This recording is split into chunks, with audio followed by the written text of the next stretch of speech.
All right, welcome back to coverage of Grand Prix Providence here from Rhode Island. Team sealed, Marshall Sutcliffe in the booth with Jacob Van Lunen, and we've got Tom Martell on the left with 2 L's, and on the right-hand side, Alexander Hayne. From Team Canada, we see that Tom has USA on and a little American flag that he's drawn there, so clearly representing for his country here against the Canadian threat. We got it, Tom. And you can get a look at the teams at the top there. David Ochoa, Tom Martell, Josh Arter-Layton, all from the Bay Area near San Francisco in California, playing against David Kaplan, Alexander Hayne, and John Stern, all hailing from the Great White North. It's 2 regional teams coming out here to battle. That's right. Tom Martell was in New York for a while. I got to play a lot of Magic with him while he was there. When he lived there, you mean? Yes. Uh-huh. And he's a Stanford grad. He decided to go back out west, miss the nice weather. Yep. Nobody could blame him. All right, Gatecreeper Vine is going to be the first spell of the game here. It's going to be on Tom Martell's side, and let's see just how deep he has gone. As we can see, he's got Naya colors available, and he's going to get a swamp. So I also saw an Izzet Gilgate in there. All right, so we can expect full 5-color nonsense here from Tom Martell's side. We could also probably expect that David Ochoa and Josh Arter-Layton are on pretty conservative decks if they're having Martell play such a beast. Right, and we were talking about this earlier, Jake, that's kind of how we viewed this to be sort of the baseline for these seal decks. We're going to see if that keeps happening. The first match that we saw which is basically 2 guild decks and then the other stuff deck. Yeah. And it looks like Tom Martell's in the other stuff seat here. Yeah. And right now, just 2 colors represented for Alexander Hayne on his side of the table and no spells yet. So let's see what he's got. Gatecreeper Vine, there's a card that was pretty reasonable until we returned to Ravnica, but now... crap, that card's good now. Man, that card got a lot better. So good. I first picked one out of the pack, out of the Return to Ravnica. And you get to evolve with it and stuff. Yes. Oh man, it's so good. It is an excellent Magic card. All right, so here's 4 colors, but on 3 mana for Tom Martell, and it's a Trestle Troll, so shields up, and it looks like he is going to be playing a very, this is the type of deck that I can see Martell playing very well, which is a complex 4 to 5 color defensive control deck with a bunch of big bombs. Right now, he's got to be just super happy, too, because he is facing absolutely 0 pressure. Right now, Alexander Hayne can be representing a couple of cards. He can represent some counters. He can represent he just plays nothing. He could also have Eyes in the Skies. Supreme Verdict, I think. Yeah, Supreme Verdict is one he could be playing. If he's just not playing anything, I mean, Martell has two creatures with Defender on the board. Alex here, if he has Supreme Verdict in his hand, he's going to be content to just keep playing lands and passing the turn.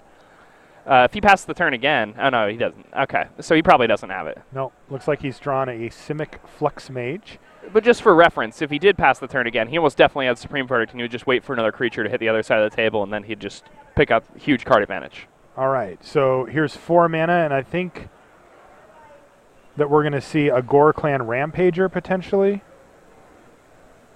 No, an Ubulsar Gatekeepers is going to take down the Simic Flux Mage. Wow, just a 2-for-1 right off the bat here for Tom Martell. And he cannot be happier. I mean, he's got 4/8. He's got 10 toughness on the battlefield. He just killed a creature. He even has a threat here. Yeah, I mean, his one guy is Reach and Regenerate. There is... Wow, and he just drew a Zertos Swine as well. Looks like he's base Gruul. As I see, he's got a Ground Assault in his hand, too. All right, so it looks like that's interesting. Alex does actually have a Hussar Patrol. He never played it before, so he could have just drawn it. Wow, is this going to be... No, it's just going to be a Zertos Swine. I think he has the Scab Clan Giant. Scab Clan Giant, too, yeah. So he could have used that to take out the Patrol, but decided that he wants to give it a 50-50 chance of being even better. Yeah, because really the Patrol's not doing much here. The Zertos Swine attacks nicely right through it, and the Patrol's not going to be getting in for damage anytime soon either. Yeah, I mean, the Patrol right now is pretty much irrelevant, especially because Martell has the Swine and a Rampager in his hand. So those are 2 guys that just easily trump the Patrol. So he doesn't want to waste the card getting rid of it at this point. Right. I mean, all of that could change in game 2 if he sees a really powerful card like an Aetherling from Hayne, though. So Yep. Now, Hayne is going to go ahead and attack with his Cesar Patrol. So Tom's got basically 3 options. He can block with his Swine, try to draw out a trick. He can block with his Troll and not take the damage, or he can just take 2. He is sitting at 20. But he's going to block with the Trestle Troll. He's not going to be greedy here. He's going to take sort of the median option. I like blocking with the Troll there because even if Alex has a trick then, like you just traded your... And there's a Supreme Verdict that you mentioned, and wow, do you think it that felt Alex like actually, a Supreme Verdict? It did felt absolutely. like you know, when Alex played the Simic Flux Mage, I was actually pretty surprised. I was like, wow, I really thought he did have it. Once you said Supreme Verdict, I'm like, oh, that's what it is. Yeah. I mean, I was pretty certain. Do you think he played the Simic Flux Mage out there to indicate to Tom that he didn't have the Supreme Verdict? Maybe, yeah. I mean, that could definitely bait into getting a big thing out of it. Woof. And a 6/6.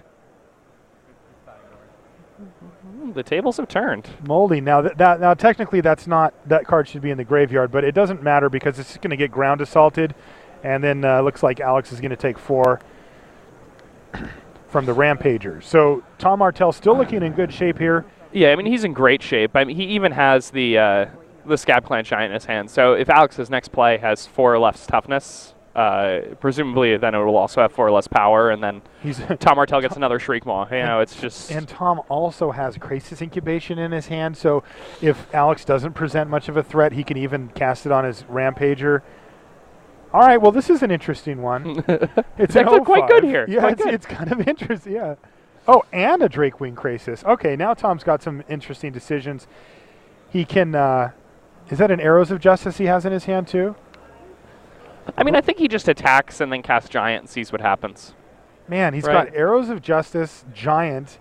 He just drew the Wolf Rider. He's just got a handful of gas here. All right, so now he can play the Giant, and it's going to kill something. Yeah. So now they're going to randomize these 2 creatures. 1, 2, 3, 4, 5, 6. It looks like the Crisis is going to go down here. Yeah, and the thing is like he'd be happy with either one of those situations. That's why he can kill that Murmuring Phantasm whenever he wants. He's got he still just cast a 4/5 monster that killed a creature when it came into play. Right, which is what he did earlier in the game too. I mean, he has 2-for-1s Alex twice now. He's double Shriek Mode. Yep. It's pretty rough when your opponent is like unable to stay at parity in the game when they had a Supreme Verdict. I think Martell just drew a Static Caster the way it Is that what it was? I don't know. It is a Static Caster, so if he wants, he can use, he can cast it, right? Yeah, he can cast it, and he can take down that Phantasm because it did drop, it blocked a 4 toughness, or a 4 power creature. Is it a Static Caster? No, it must not have been. No, it must not have been because he decided to use the arrows. Yeah, you're right. Then I'm not sure what it is. It looked like one, but it must not be. What is that? Drakewing Crisis of his own? It does look like a Crisis, actually. Armored Wolf Rider? He has that in his hand already. Okay, yeah. He had that in his hand before. Yeah, it's just a Crisis. Okay. Another threat, though. Doesn't quite represent lethal damage, unfortunately. Martell would love this if his opponent was at exactly 11, because it would mean he didn't have to do anything else. It would also mean that his Crisis Incubation would be a win. All right, totally lost your Drakewing Crisis. Put it back on top of your library. He doesn't want to totally lose any of the other creatures because they're just fine in his hand. Oh, yeah. Alex, looks like he's flooded out quite a bit here. Yeah, and I don't really think. Like, next turn, Alex is going to need to, draw 3 different cards to stay in this game. So, with the Crisis Incubation in Tom's hand, it's just going to be too much. Tom's deck is performing extremely well here. He just has all his mana and then just plays 2-for-1, 2-for-1, beater, has backup removal spells in hand. Yeah. Now, interesting there that Tom chose to go with the Crisis instead of the Armored Wolf Rider. It has 3 power instead of 4 power, so yeah, that is when his opponent's at 4, just having 3 different guys that have 4 power, it seems much harder. Especially when your opponent already casts Supreme Verdict. Yeah. Yeah, it's kind of interesting. Then again, I mean, there are regrowths in the format.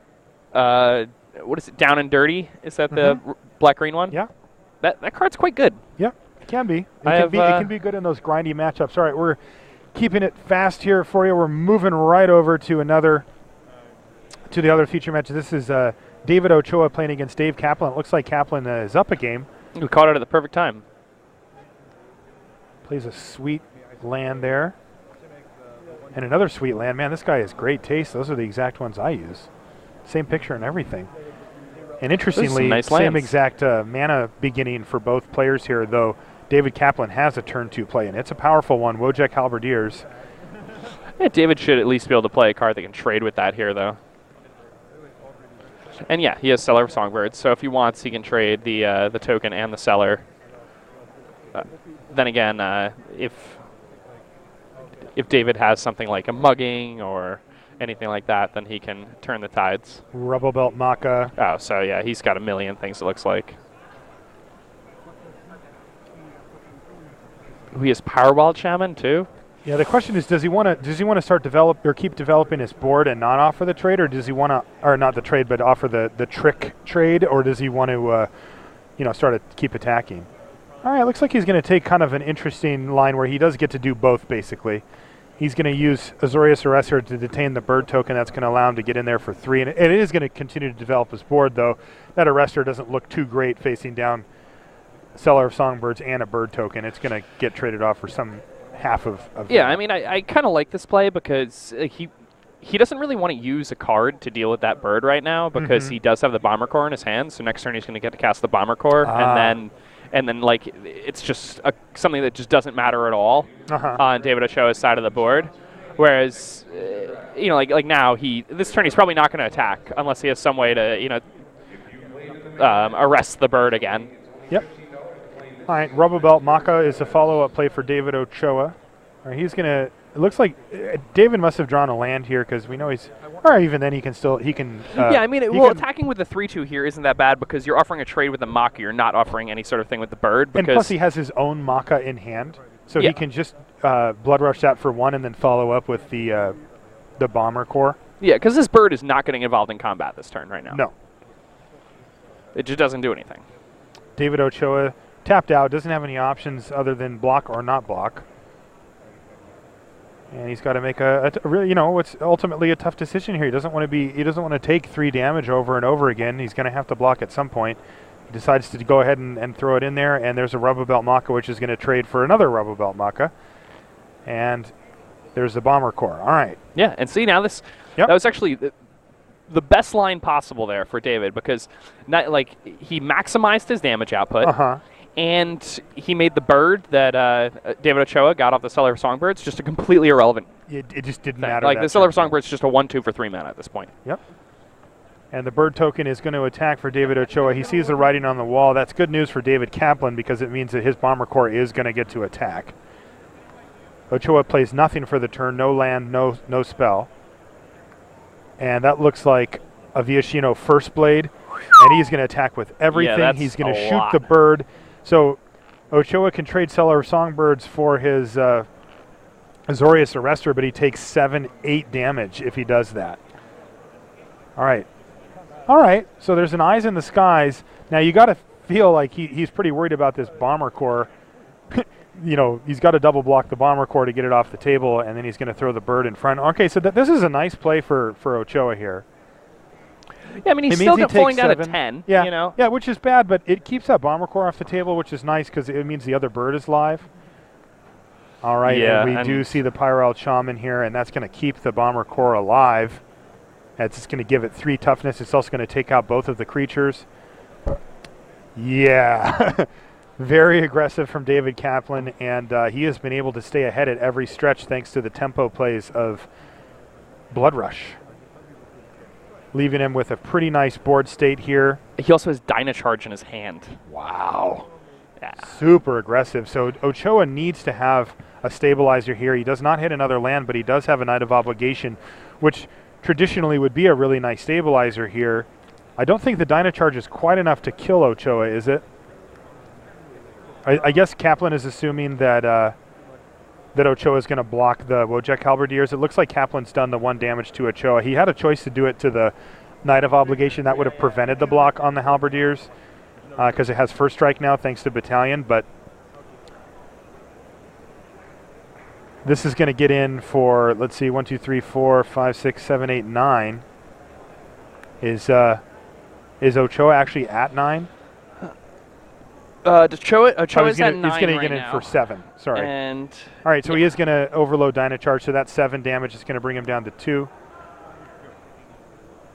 it's also just going to kill the knight. Yeah, kill the knight, prevent any extort triggers from happening. Wait, why did that die? Didn't that have first strike? It has first strike. Yeah, that should still be alive. He may have not triggered battalion. Remember, you have to announce it. Oh, I can't quite. I have a microphone on the actual floor, but I can't quite hear it. And he must not have said it.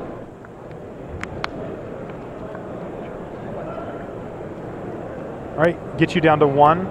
And he's going to use the ability from Pyrowild Shaman and then replay it here. He's getting a little quick with his actions here. His lands are all over the place, pointing different directions.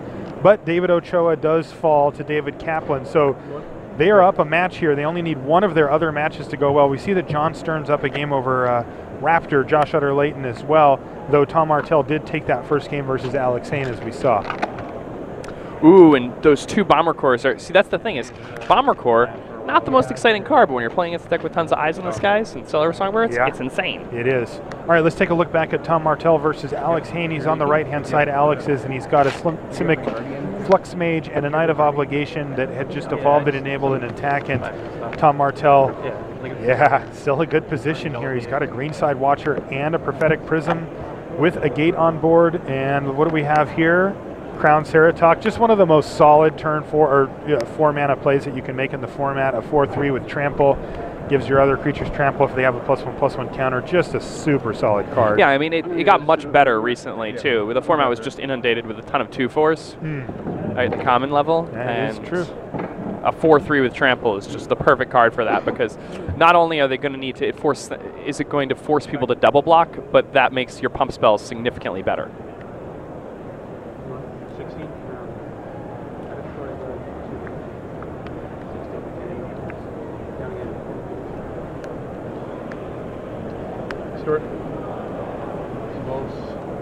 Right, another evolve here, thanks to a Drakewing Crisis. No attacks this turn. I mean, that's big. Pretty good. I mean, I think he did attack with the Knight, actually. Oh, he did attack with the Knight. Yeah. Very nice. And I mean, Tom can't block the Knight because the Simic Flux Mage has a counter on it. Yep. So, and the Knight is Vigilance. Knight is just such a good card and works so well in so many different strategies. It does. Very, very good card.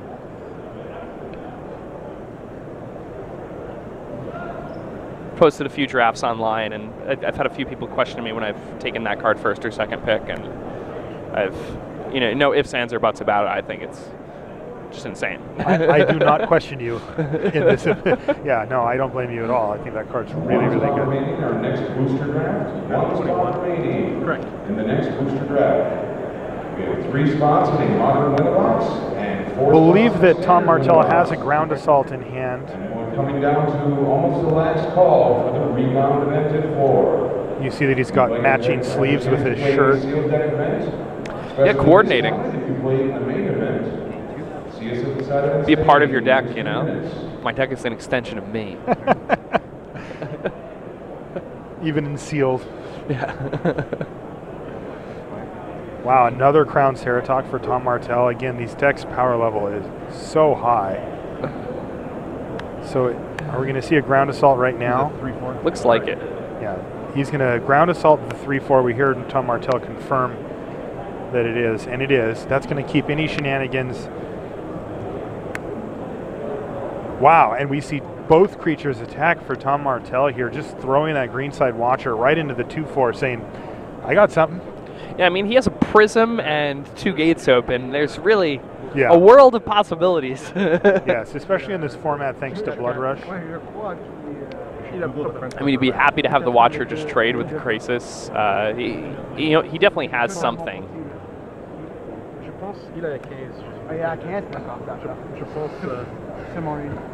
But this is a nice play by Tom, because Tom needs to turn this game into a race. I mean, his opponent has, Knight of Obligation extorting him and holding down the fort, and a Drakewing Crisis that can fly over his team right now.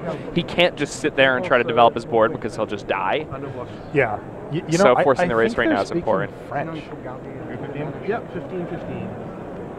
I think the Canadian team might be speaking French to each other to hide their their strategy. Ooh. I think that's what I can hear, yeah. Somebody will have to confirm for me if that's them, but I'm pretty sure it is. Oh, wow, and a Vidu Ghazi Guild Mage for Tom Martell post-combat. You know, I would not be completely surprised if Tom Martell didn't speak French. That is true, and they Right? are He's speaking like French. an I just Ivy League confirmed it. educated dude. He's probably got some chops, right? Yeah. You know, yeah, like you gotta be careful. You never know, man. You never know. Some people can speak languages, and you should be not aware of that. All right, Aliyev Sky Knight's going to detain the first of what's going to be 2 Crown Ceratoks at some point during the course of this game. And it looks like Tom's drawn his own Drakewing Krasis, which can fight in the air. He does have 5 mana, so he could do something like Drakewing Krasis, Ground Assault. I'm at 15. I'm at 10. He's at 15. Well, he just used his Ground Assault. Does he have another? Oh, yeah, sorry. I don't think he actually does. My apologies. Man, if he had an Is-It Static Caster. Static Caster. There we go. You're bringing back memories for me.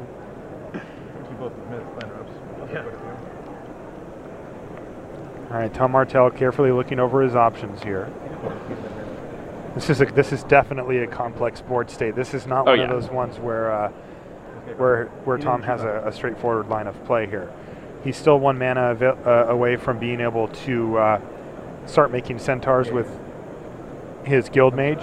Yeah, and also Tom's in a rough spot here too because Tom is attacking with the Guild Mage. Yeah, I mean, now.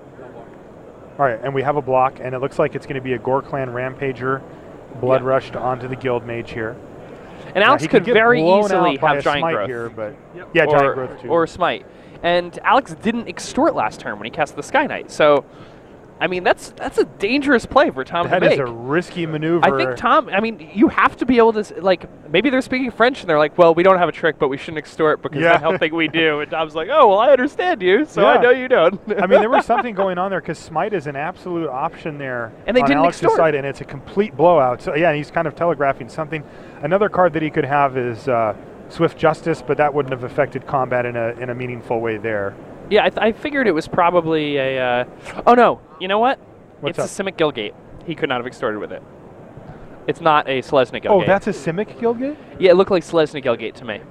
Oh, and I actually thought it was a Selesnya Guildgate as well. It's the different art? Yep. Okay, well that changes that whole line. Yeah. Sorry about that, guys. it really did look like it to me, yeah. Okay, fair enough. It looked like it to me also, so.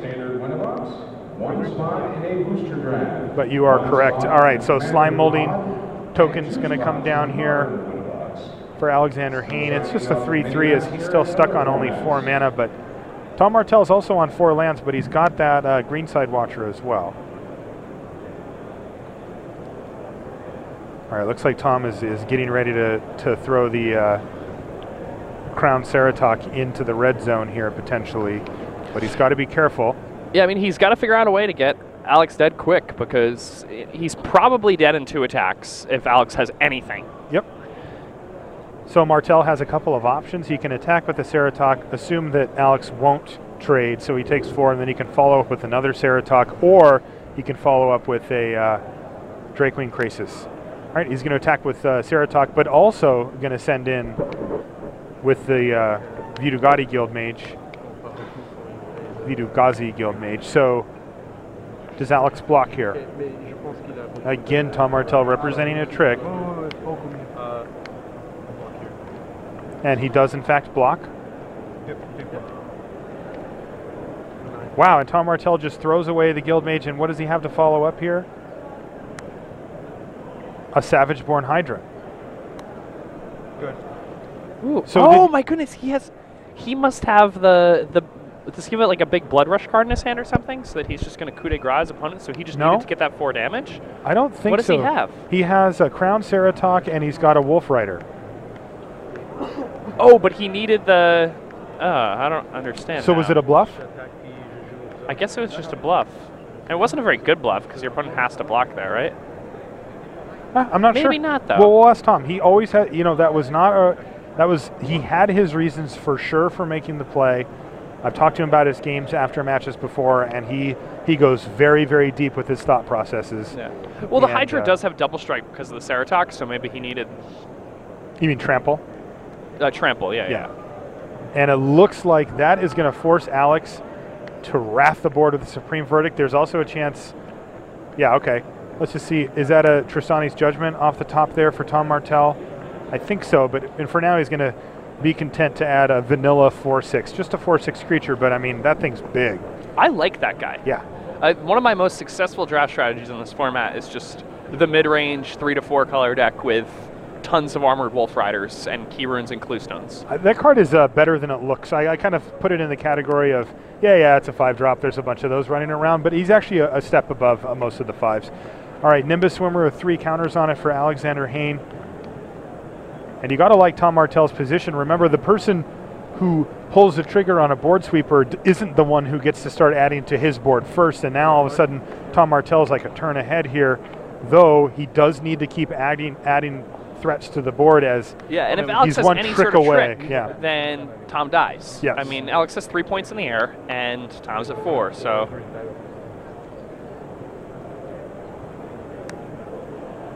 Tristani's judgment is going to take out the Nimbus Swimmer. Okay. He's going to do it during his turn while Alex is tapped out to prevent any type of counter spells, any type of Simic charms, or anything to protect that card.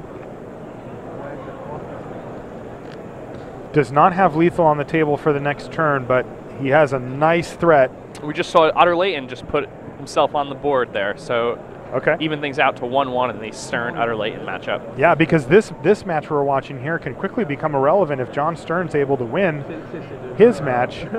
Then Team Canada will have taken this down, and that would be that. But that's not the situation we have here. Instead, we've got 1-0 for Team Canada, but they need to get to 2 before this match is over. A key rune and a 3-drop, and it looks like it's going to be a security blockade. He's going to make a token. He's all tapped out. He's not going to get to use that thing this turn, but it does give him some semblance of a threat here. Tom Martell attacking for 4. Alexander Hayne at 5. Whoop! Tom Martell taking it back and thinking about what he wants to do. I think he drew. Is that a Thought Flare? Is it, or is it a Tithe Or is it Drinker? a Tithe Drinker? I'm not sure. It's one or the other. And it looks like Alexander Hayne says, well, I've got a block. I don't want to risk you having some type of trick or burn or anything. Yeah, he has Tithe Drinker mana up but didn't cast it. So it must not be.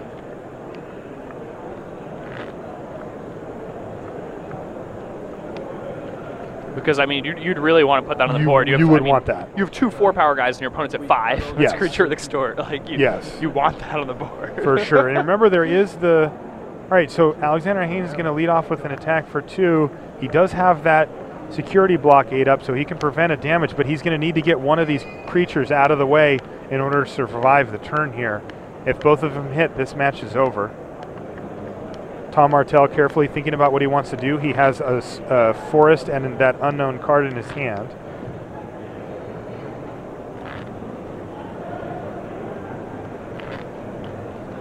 The obvious line here is just to attack with both.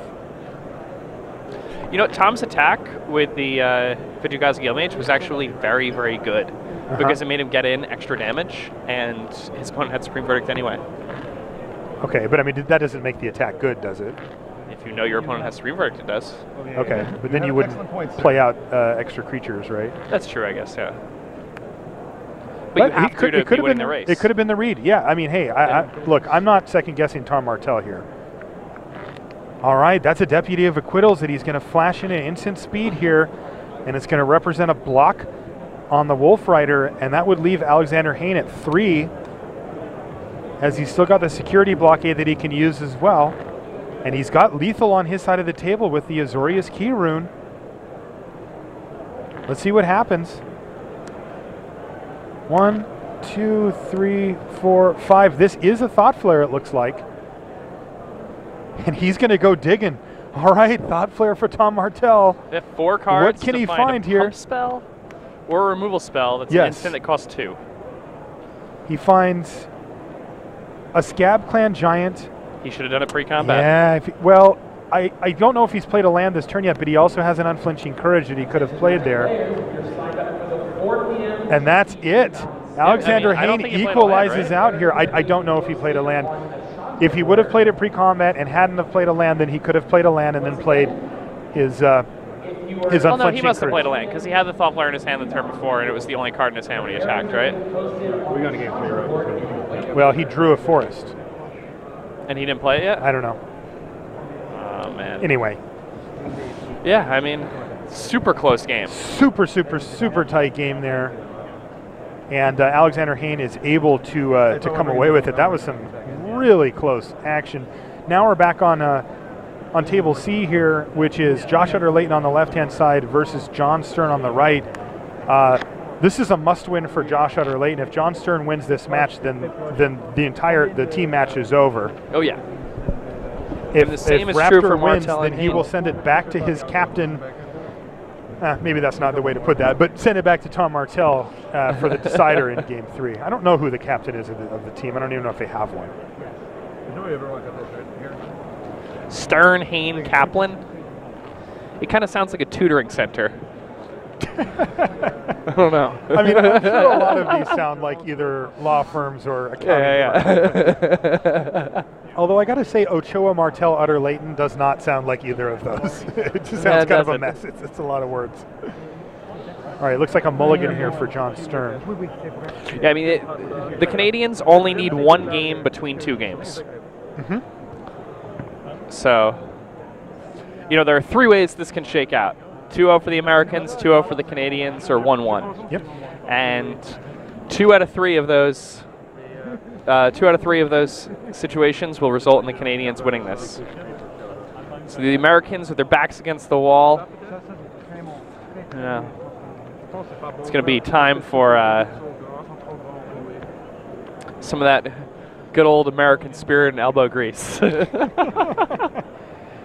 We saw Tom Martell at the beginning of this match. For those of you just joining, he wrote down USA, USA, and a little flag on a piece of paper. That's why I'm joking about this. Yeah, there's some I think Canada is national pride definitely a limited stronghold quietly. Uh-huh. Richie Hone Yep. is from Canada. He's and here. There was a very long period of time where Richie Hone was basically just considered the best limited player in the world. I think it was just top 16 to every single limited pro tour he ever played back when they were single format. That's pretty good. Yeah. That record.